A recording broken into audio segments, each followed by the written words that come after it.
A gente começa essa edição falando sobre o Reino Unido, atualizações sobre a política por lá. O líder trabalhista Andy Burnham assumiu hoje o cargo de primeiro-ministro. Ele se reuniu com o rei Charles e discursou em frente à sede do governo britânico, onde prometeu realizar as maiores mudanças dos últimos 40 anos no país.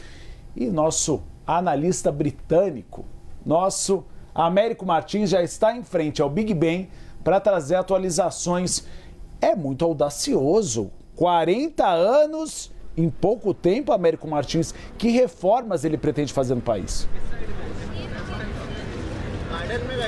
Pois é, Uribe, muito audacioso o novo primeiro-ministro. Ele já chegou tentando dar uma mensagem de esperança e de mudança para os britânicos. Antes de mais nada, muito boa tarde para você, Uribe, para você, Tainá, para todo mundo que está com a gente aqui no Bastidores.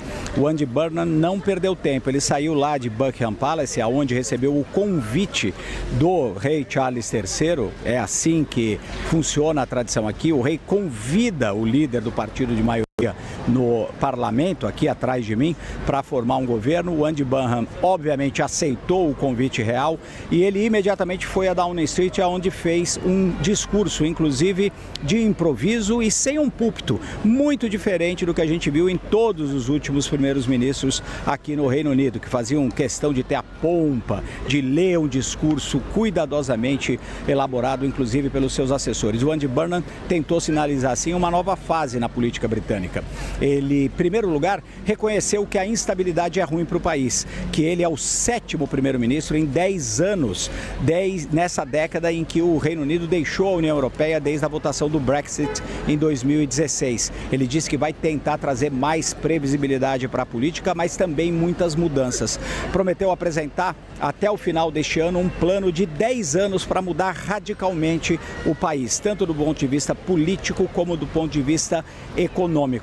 Ele fez essa crítica sobre como a política e a economia no Reino Unido funcionaram nos últimos 40 anos, desde os tempos da Margaret Thatcher. Segundo ele, o país exagerou nas reformas liberais, centralizou muito poder aqui em Westminster, no parlamento, e também, nas palavras dele, privatizou a economia.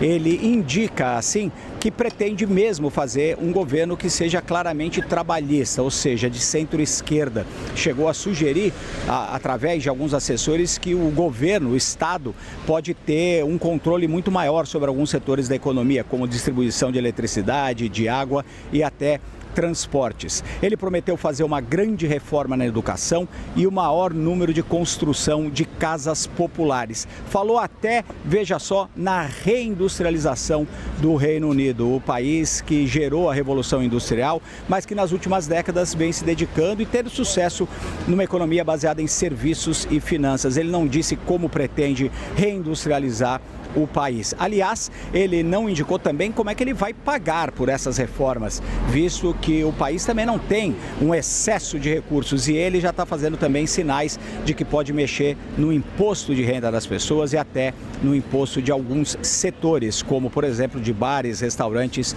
e entretenimento, outro setor muito forte aqui no Reino Unido. O primeiro-ministro começa agora a nomear os seus ministros. Não se sabe ainda quem vai ser o Chancellor of the Exchequer, que é o nome pomposo do ministro da Fazenda por aqui, mas esse é um nome que está sendo muito aguardado, porque é a pessoa que vai ter a chave do cofre e que vai ajudar o primeiro-ministro a tentar achar os recursos para essas mudanças. Ele chegou com muita esperança, com muita pompa e também com muita vontade de fazer essas mudanças no país. Ele tem maioria, uma maioria muito grande aqui no parlamento. Se ele conseguir organizar essa maioria, a maioria do Partido Trabalhista, ele conseguiria aprovar muitas dessas reformas. O problema, como eu disse, é como a economia britânica vai pagar por isso. De qualquer forma, ele tentou já demonstrar, ao chegar a Downing Street, que o governo dele pretende ser muito diferente do seu antecessor. E ele é mais carismático, muito mais do que o Keir Starmer, que deixou o governo hoje. Vamos ouvir um trechinho desse discurso de improviso do Andy Burnham em 10 Downing Street. I am acutely conscious that I am the 6th person in the last 10 years to walk up this street, the 7th Prime Minister since 2016, making this a moment for reflection and new resolution. It requires my generation of politicians to raise our game and rise to the new challenge. Britain needs to show the world that we can regain our stability once again. And that is our challenge, to make politics work, to make it work better. I know people at home are fed up with politics. I hear you, and I want to be honest with you. We have not been good enough, and we need to be better. We will be. We will make this moment a circuit breaker for Britain, bringing forward the biggest changes in the last 40 years. A new political model and a new economic model. O ex-primeiro-ministro do Reino Unido, Keir Starmer, fez um último discurso em frente à sede do governo britânico antes de renunciar formalmente ao cargo numa reunião com o rei Charles. Vamos ver. It has been the privilege of my life to serve you and this great country as Prime Minister. And I am confident that Britain is now stronger and fairer than it was 2 years ago. Our economy is stronger. Our public services are on the up, with the biggest fall in waiting times for 17 years.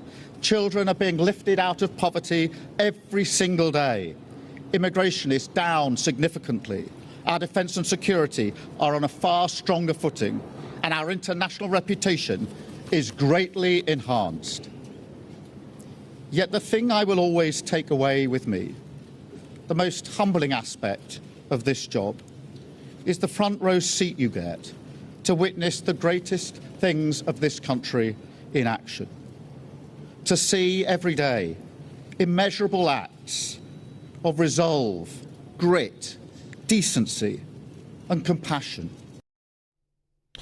Nós voltaremos a falar sobre o cenário internacional daqui a pouco, inclusive com a piora no Oriente Médio, na guerra entre Estados Unidos e Irã.